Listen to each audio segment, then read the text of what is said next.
ఆత్మపూర్ణులు అంటే పరిశుద్ధాత్మతో నింపబడిన వారు. పరిశుద్ధాత్మ అంటే దేవుని ఆత్మ.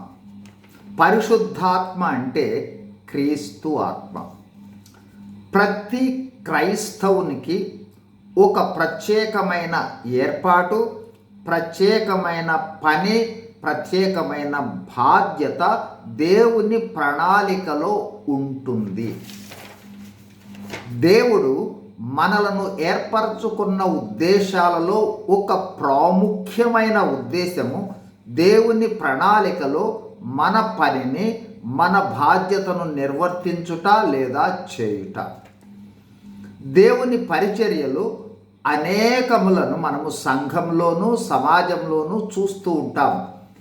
సాధారణంగా క్రైస్తవులలో చాలామందిని దేవుని యొక్క పనులు లేదా పరిచర్యలు ఏమిటో తెలుసుకొని వాటిలో కొన్నింటిని చేయుట లేదా వాటిలో మనకిష్టమైన వాటిని కొన్నింటిని చేయుట జరుగుతూ ఉంటుంది.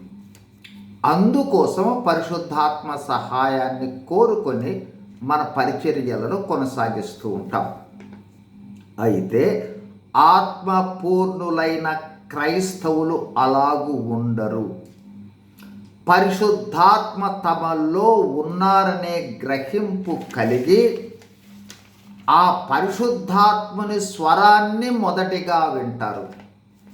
పరిశుద్ధాత్మని ద్వారా దేవుడు తమను ఎందుకు ఏర్పరచుకొనటం జరిగిందో, తమ కొరకు ఉద్దేశించిన పని ఏమిటో ముందుగా ప్రత్యక్షంగా దేవుని వద్ద నుండి తెలుసుకొని ఆ పనిని దేవుని చిత్త ప్రకారం చేసేవారుగా ఉంటారు. అందుకోసము దేవుని సన్నిధిని ఎక్కువ సమయము కనిపెట్టి దేవుని ఏర్పాటును గ్రహించి దేవుడు ఏ పనిని ఏర్పాటు చేశాడో తెలుసుకొని దేవుని అనుమతి ప్రకారమే పరిచర్య జరిగిస్తూ ఉంటారు. దేవుడు అనుమతించని ఎలాంటి గొప్పవైనను ఆకర్షితులు కారు. ఫలితంగా తమ పరిచర్య దేవుని మహిమార్థం జరిగిస్తూ దేవుణ్ణి ఘనపరుస్తూ దేవుని గొప్ప కార్యాలు వారి పరిచర్య ద్వారా జరిగిస్తారు. God bless you. Thank you.